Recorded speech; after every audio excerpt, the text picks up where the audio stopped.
మీ అబ్బాయి మీ అబ్బాయి అంత ఇష్టమా మీ అబ్బాయి అంటే? చచ్చిపోతాను వాని కోసమే బతుకుంది నేను. ఇప్పుడు కొన్ని రోజులు అయిన తర్వాత మీ అబ్బాయిని పంపించాలి, నాన్న దగ్గర పంపించాలి అని అంటే పంపించరు. అంటే యాక్చువల్ లా ప్రకారంగా నార్మల్గా కొన్ని ఇయర్స్ అమ్మ దగ్గర, ఎన్ని ఇయర్స్ అని అమ్మ దగ్గర ఉండాలి అని చెప్పి. మీరు అలా అంటే నాకు గుండె అయిపోతుంది. లేదు జనరల్గా అడుగుతున్నా. లిరి వెళ్ళడు, అమ్మ కాడే ఉంటా అని చెప్తాడు. షోరా? షూర్. నేను ఉంటును, సపరేట్ గా మనతో మీరు మాట్లాడండి వాడు చెప్పేస్తాడు. వెళ్ళడాడు. అంటే అబ్బాయి ఇష్టం, అబ్బాయి ఇప్పుడు నా ఇష్టం లేదు తన ఇష్టం లేదు, వాళ్ళు ఇరిగాని అడుగుతారు కదా, మా మమ్మీని వదిలిపెట్టి రానని చెప్తాడు. ఇప్పుడు హ్యాపీయా మొత్తం అంతా మీ అబ్బాయి మీరు అంతా హ్యాపీ? మేమిద్దరం చాలా హ్యాపీగా ఉన్నాం. అవును, యాక్చువల్లీ పేరెంట్స్ మధ్య జరిగినవి పిల్లలకి చెప్పకూడదు, ఎందుకు వాళ్ళని ఇబ్బంది పెట్టడం అనేసి నార్మల్గా అనుకుంటుంటారు బయట, నార్మల్గా జనరల్గా. నేను ఒక దాంట్లో నేను చూసిన దాంట్లో మీరు చెప్పారు, నాకు జరిగిన లైఫ్లో ప్రతి ఒక్కటి నేను మా అబ్బాయితో షేర్ చేసుకుంటానని చెప్పడం జరిగింది. కరెక్ట్ అనుకుంటున్నారా? కరెక్టే. ఎందుకంటే ఇప్పుడు ఫాదర్ మదర్ ఉన్నప్పుడు ఆ పిల్లలకి అవి తెలియకూడదు. ఫాదర్ లేడు, సో అన్నీ నేనే వానికి. నేనైనప్పుడు నా లైఫ్లో ఏం జరుగుతుందో వానికి ఒక్కనికే తెలియాలి, ఎవరికి తెలియకూడదు. ఇప్పుడు వాడు అబ్బాయి అండి, నార్మల్గా చెప్తున్నాను, వాడు ఇంకొక 5 years అయితే పెద్దగా అవుతాడు. పెద్ద అయిన తర్వాత బయటకు వెళ్తాడు, జనాల గురించి తెలిసిందే కదా, ఎవడో ఒక మాట అంటాడు. అప్పుడు వీనికి ఏం తెలియదు అనుకో, వాడు వచ్చి నన్ను క్వశ్చన్ వేస్తాడు, అమ్మ వాళ్ళు ఇలా అంటున్నారు ఏంటమ్మా అని. వీనికి అన్నీ తెలిసాయి అనుకో, మా మమ్మీ గురించి నాకు తెలుసురా, మీరేంట్రా అనేది, వెళ్ళండిరా అంటాడు. దానికి దీనికి ఎంత ఉంది? సో నా కొడుక్కి నా లైఫ్లో ఏం జరిగింది, ఏం జరగబోతుంది అన్నీ తెలియాలి. నేను వానికి అన్ని షేర్ చేసుకోండి, నాకు ఎవరున్నారు ఇంకా షేర్ చేసుకోవడానికి, వాడు ఒక్కడే ఉన్నాడు. సఫర్ అవ్వడా అసలు వాడు నాకు ధైర్యం చెప్తాడు తెలుసా. అవునా? చాలా లిరిని చూస్తే మీరు అలా ఉన్నారు కానీ చాలా మెచ్యూరాడు, చాలా. మీ తెలివితేటలు ఎక్కువ వచ్చినట్టు బాగా. అసలు వాడు వానితో మాట్లాడితే మీకు అర్థమవుతుంది. అంత బాగా మాట్లాడతాడా? అంత బాగా మాట్లాడతాడు, నాకు ధైర్యం చెప్తాడు. నేను ఏడుస్తే, ఎందుకు ఏడుస్తారా అలా. ఇంకా మరి బాధ వచ్చినప్పుడు ఎవరికి షేర్ చేసుకోవాలి? ఇప్పుడు బయటికి వెళ్తాం, షూట్స్ చేస్తాం, కొందరు మంచిగా మాట్లాడతారు, కొందరు చెడుగా మాట్లాడతారు.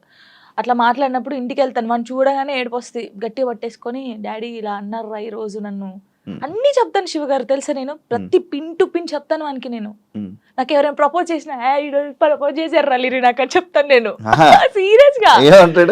ఎవడాడు అంటాడు, ఎవడాడు అంటాడు, నాకు నచ్చలేదు లిరి అని చెప్తాను నేను. ఉండేలే అప్పుడు, చెప్పకూడదు పేరు, నార్మల్ గా అంటే ఎవరికైనా ఉంటారు, నేను కూడా మనిషినే కదా, నాకు కూడా క్రష్ ఉంటారు. నాకు అనుష్క అంటే క్రష్, హీరోయిన్ మీరు హీరోయిన్ క్రష్ చేసి నార్మల్ గా ఒకరంటే ఇష్టం ఉండే. అంటే వాళ్ళతో ఎప్పుడు మాట్లాడలేదు, నేను వాళ్ళని ఎప్పుడు కలవలేదు, ఎప్పుడు చూడలేదు, కానీ బట్ కొన్ని వీడియోస్ చూసిన తర్వాత వాళ్ళ క్యారెక్టర్ నచ్చి కొంచెం ఇష్టపడ్డాను. ఇది చెప్పారా మీ అబ్బాయికి?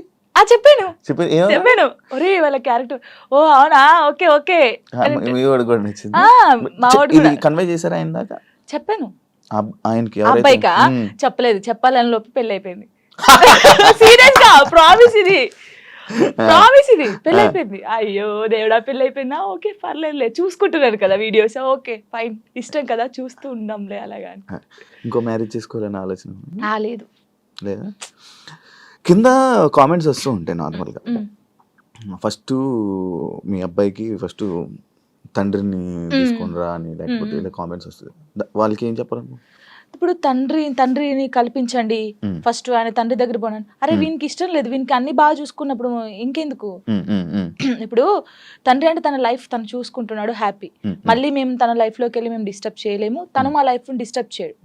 అంటే లిరితో అప్పుడప్పుడు మాట్లాడిస్తాను నేను, ఎప్పుడు బర్త్డే కంపల్సరీ మాట్లాడించాలి కాబట్టి నేను మాట్లాడిస్తాను. నేను దాన్ని అసలు అలా చేయను, ఎప్పుడైనా కలవాలనిపిస్తే కలుస్తాను, కానీ ఊకే కల్పించను. ఎందుకు ఇక్కడ ఏమైతుందంటే, ఊకే కల్పించిన కొద్దీ ఏదైనా ఒక వీడియో బయటకు వస్తే ఇంకా వైరల్ అవుతుంది. అది మేము బాగుంటుంది, ఇప్పుడు మా లైఫ్ బాగుంటుంది, తన లైఫ్ బాగుంటున్నప్పుడు ఇంకా మధ్యలో ఇవన్నీ వద్దు. సో లిరికి చెప్పాను, లిరియే చెప్తాడు, వద్దులే అమ్మా మనం బాగున్నాం కదా, బర్త్డేకి ఫోన్ చేస్తాడు, నేను మాట్లాడతాను అంతే. ఇప్పుడు ఎక్కడ ఉంటున్నారు? లిజి నాతోనే ఉంటాడు. ఇప్పుడు హైదరాబాద్ ఫుల్ పూర్తిగా షిఫ్ట్ అయిపోయారు? షిఫ్ట్ అయిపోయాను. మనోడు ఏం చదువుతున్నాడు ఇప్పుడు? 5th class ఆడు. 5th class వాడికి ఇన్ని మాటలు చెప్తున్నా? పర్లేదు, అంటే వాడు చిన్నప్పటి నుంచి నన్ను చూస్తున్నాడు కదా, చూస్తున్నాడు కాబట్టి వానికి అన్ని తెలుసు. ఇప్పుడు ఒక అంటే వానికన్నా ఎక్కువ నేను మిస్ అవుతాను అనమాట. వాడు చెప్తా ఉంటాడు అందరికి, నాకన్నా మా మమ్మీకి. నేను మిస్ యూ చెప్తానే ఉంటాను అనమాట. 5 days వెళ్తాం మనం షూట్కి, అలా అప్పుడప్పుడు మిస్ అవుతాను. వాడు కూడా మిస్ అవుతాడు బాగా. మా ఇద్దరిని చూస్తే నువ్వు షాక్ అవుతావు. అమ్మ కొడుకులా ఉండం, ఫ్రెండ్స్ లా ఉంటాం. వాడు ఏదో నాకు ఇక్కడికి ఉంటాడు, హైటాడు ఇక్కడికి ఉంటాడు. చెప్పుకోవచ్చు, బాధలు చెప్పుకోవచ్చు. వాడు ఇంకొంచెం పెద్దగా అయితే నేనైతే వాడిని పట్టుకొని నా కొడుకు ఇట్లా ఇది ఈ మూవీ ఉంటది కదా రవితేజదున్న, అది నీవే సాంగ్, అలా ఉంటాం మేమిద్దరం. అలా ఉంటాం చూడండి కొంచెం అయితే. ఇంకా అంతే. మీ అబ్బాయి ఒకవేళ ఒక అమ్మాయిని తీసుకొని వచ్చి లవ్ మ్యారేజ్ చేసుకుంటాను, నాకు ఈ అమ్మాయి నచ్చింది అంటే నీ రియాక్షన్ ఏంటి? చేసుకోరా అంటాను.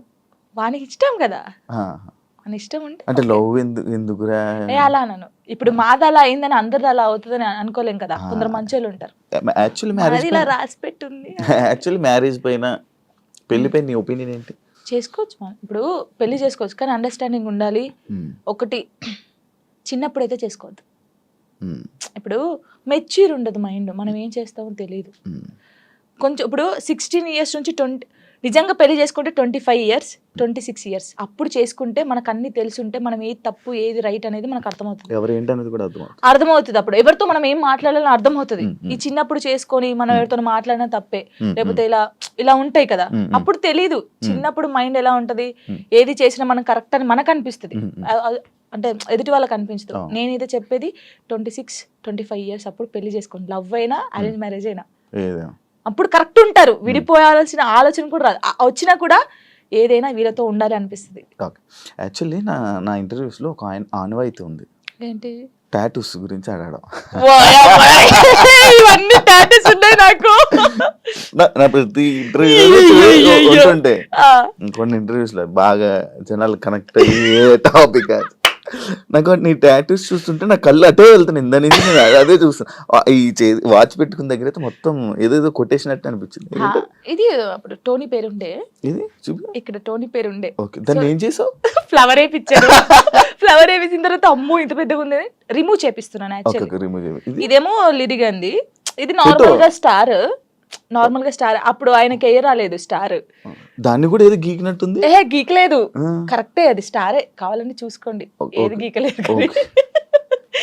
అదే టాటూ వేయడానికి ఏ రాలేదు ఆయనకి, ఏ రాకపోతే ఏదో ఒకటి వేసేరా అని. అప్పుడు బాగా ఇష్టం నాకు టాటూస్ వేసుకోవాలి అదని. ఇది నార్మల్ గా మా ఫ్రెండ్స్ ఉంటారు 6 members, ఇక్కడ ఎస్ ఉండే, సిరి అని సుచి అని ఇలా మా ఫ్రెండ్స్ ఉండే.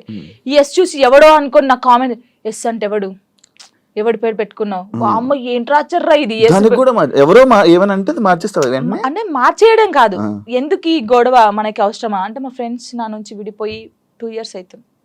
వాళ్ళు కూడా ఎందుకు, యాక్చువల్లీ ఏంటంటే మా ఫ్రెండ్స్ సైడ్ డాన్సర్స్ అన్నమాట, యూనియన్ డాన్సర్స్. వాళ్ళే నాకు అన్నీ. అప్పుడు ఎంతమంది? 5 members. వాళ్ళకి ఇక్కడ జాను అని ఉండిద్ది, వాళ్ళకి జాను అని ఉంటుంది. నేను మాత్రం అందరికి ఎస్ వస్తుంది కదా, షైని, సుచి, సంగీత అని ఉంటారు వాళ్ళ ఎస్. సో నేను ఒక్కదాన్ని ఎస్ వేసుకునేదాన్ని. సో వాళ్ళు మాత్రం ఇట్లాగా జాను అని వేయించుకున్నారు. మేము అలాగా అప్పుడు ఇంకా బాగా స్టైల్, మాకు టాటూస్ వేయించుకోవాలి, ఇలా ఉండాలి అలా ఉండాలని. వాళ్ళు ఏంటంటే కొన్ని కారణాల వల్ల వాళ్ళు దూరం అయిపోయారు. నేను వీళ్ళతో మాట్లాడడం ఇష్టం లేదు, కొందరికి మాట్లాడడం వాళ్ళకి ఇష్టం లేదు. వాళ్ళు ఏం చేశారు, నా కోసం, నా హ్యాపీనెస్ కోసం, మనం ఉంటే జాను హ్యాపీ ఉండలేకపోతుంది, వాళ్ళు ఈమెను చూసుకోలేకపోతున్నారు అని చెప్పేసి నా మీద ఒట్టేసి వెళ్ళిపోయారు. ఇప్పటికి 3 years అవుతుంది, కనీసం నాకు ఫోన్ చేయరు. నా బర్త్డేకి మాత్రం ఇప్పుడు నేను ఇంటర్వ్యూ చేస్తున్నాను కదా, ఇది చేసేది కూడా వాళ్ళకి తెలుసుకుంటారు పక్కన ఉన్న వాళ్ళని, జాను ఎలా ఉంది, ఎక్కడ ఉంది అనేది వాళ్ళు. ఇంకా నాకు అమ్మ నాన్నకన్నా ఎక్కువ, కానీ ఏదో రోజు కలుస్తారనుకుంటున్నా. చూడండి వీడియో చూసి రాండి, ఇప్పటికైనా వెయిట్ చేస్తున్నా వాళ్ళ కోసం, చాలా వెయిట్ చేస్తున్నాను. ఏడ్చిన రోజులునే నేను వాళ్ళ కోసం. ఒక అమ్మాయి చనిపోయింది, సుచి అనే అమ్మాయి చనిపోయింది. అయ్యో, లవ్, అది కూడా లవ్. అది March 5th, నేను ఇప్పటికీ పెడతాను, March 5th స్టేటస్ పెడతాను. సూసైడ్ చేసుకుంది. ఏం చెప్పాలనుకుంటున్నా ఇలా లవ్ బ్రేకప్ అయిపోయి సూసైడ్ చేసుకునే వాళ్ళకి? నేను ఒకటి చెప్పనా, మనకు రాసి పెట్టుంటది, మనతోనే ఉంటది. ఎందుకు నేను ఈ క్వశ్చన్ నేను అడగడానికి ఒక రీజన్ ఉంది. బట్ లైక్ నీకు కూడా బ్రేకప్ అయ్యింది, దాని తర్వాత దాని నుంచి రావడానికి నీకు కూడా ఒక ఉండాలి, యాక్చువల్ ధైర్యం ఉండాలి, లేకపోతే ఆ స్ట్రాంగ్ ఉండాలి, ఇండిపెండెంట్ అయినా ఉండాలి. అదంతా ఇప్పుడు అలా ఉంటేనే మనం ఉండగలం బేసిక్గా. అందుకు నేను అడిగాను. అంటే శుచి ఏంటంటే తన కోసం అన్ని కొనియడము. మేము డాన్సర్స్ కదా అప్పుడు, డాన్స్ చేస్తూ డబ్బులు వస్తుంటే వచ్చింది ఆయనకి అన్ని కొనిస్తుంది. ఎందుకే ఇన్ని కొనిస్తుంటే వానికి నేను తప్ప ఇంకెవరున్నారే అనేది అనేది. సరే అని మేమందరం ఊర్లు కదా, ఆ అమ్మాయిది మంచిర్యాల అనమాట, ఇలా వెళ్ళేవాళ్ళం కదా. వెళ్ళినప్పుడు మంచిర్యాలకి వెళ్ళింది, మేము షాప్కి వెళ్ళినప్పుడు వాడు వచ్చాడు అనమాట మంచిర్యాలలోనే ఇంకో అమ్మాయితో వస్తే ఇది చూసి అప్పటికి కూడా ఆయన ఏమట్లేదు. ఇలా చూసిన తర్వాత ఏంటన్నా ఎవరేమ్మా అంటే నా కజిన్ అని చెప్పాడు. మేమేమో కాదే అంటే హే లేదు నాకు అన్న అలా చేయడు. ఇలాగా పిచ్చిది నిజంగా చెప్తున్నా. అమ్మాయి ఎంత బాగుంటది అంటే అంత బాగుంటది. ఏం చేయలేదని తర్వాత ఈ అమ్మాయి వచ్చింది కదా, ఆ అమ్మాయి వచ్చి అడిగింది ఈ అమ్మాయి ఎవరని. నా ఫ్రెండ్ అని చెప్పాడు. మేము విన్నాం. నువ్వు పోయి అడుగు ఇప్పుడు మళ్ళీ ఎవరనంటే నేను చేసుకునే అమ్మాయి అని చెప్పాడు. ఈ పిల్ల అక్కడ జోక్ చేస్తున్నావు కన్నా నిజం చెప్పు అనడం. ఈ పిల్ల లేదు నేను నిజంగా ఈ అమ్మాయిని లవ్ చేస్తున్నాను, పెళ్లి చేసుకుంటున్నా, ఆల్రెడీ పెళ్లి కూడా ఫిక్స్ అయిందని చెప్పాడు. ఏమనలేదు, వచ్చేసింది. మేమందరం పండగకి ఇంటికి వచ్చేసాము. ఏమొక్కతే హైదరాబాద్ రూమ్లో ఉంది. పురుగుల మందు తాగేసింది. 6 days వరకు రూమ్లోనే ఉంది. ఓనర్స్ వచ్చి స్మెల్ వస్తుందని చూసిన తర్వాత మేము వచ్చాం. ఒక్కొక్క కాలు ఇంత అయిపోయింది. ఇలా ముట్టుకుంటే ఇలా చాలా దారుణమైన సిచ్యువేషన్.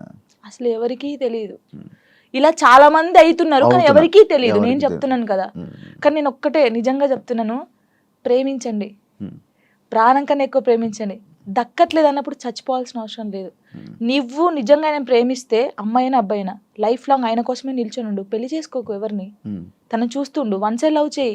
నీకు అయిన ఇష్టం ఉంటే, తనకు నువ్వంటే ఇష్టం లేదు కానీ నీకు తనంటే ఇష్టం ఉంది అనుకో, హ్యాపీగా ఇలాగే ఉండు. తనని తలుచుకుంటుండు, ఏదో ఒక్క రోజు తనకు అర్థం అవుతుంది కదా, అప్పుడు తను ఫీల్ అవుతాడు కదా, నీ అమ్మాయి ఇంత మంచి అమ్మాయిని మిస్ అయ్యాను ఏంది అని. నేను అనేది అదే ఒక్కటి చెప్తాను శివ గారు, మనం కాళ్ళు ఏళ్ళు పట్టుకుంటే వచ్చే ప్రేమ ఎప్పటికీ ఉండదు. వాళ్ళకి ఇక్కడ నుంచి వస్తేనే ప్రేమ అది ఉంటది. నేను నిజంగా చెప్తున్నాను, ఏదైనా రాత బట్టే, రాత లేదు ఏది లేదు అంటారు కానీ రాత ఉంటది. ఒక మనిషి కలవడానికి రాసి పెట్టుంటేనే కలుస్తారు. అది రాసి పెట్టుంటేనే వాడు మన పక్కకు ఉంటాడు, మనతోనే ఉంటాడు. మనంతలు మనం బలవంతంగా వెళ్ళి తెచ్చుకుంటే మధ్యలో ఏది రాదు. ఇప్పుడు నేనున్నాను మీకోసం, ఒక అమ్మాయికి చెప్తాను శివ గారు మిమ్మల్ని బాగా లవ్ చేస్తున్నారు ప్లీజ్ రాండి అంటే నా మాటని వస్తుంది.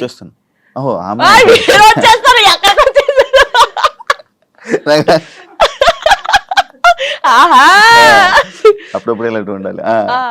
అలాగా ఒకరు చెప్తే వచ్చే ప్రేమ కాదు, మనం బతిలాడితే వచ్చే ప్రేమ కాదు, ఇక్కడ నుంచి రావాలి.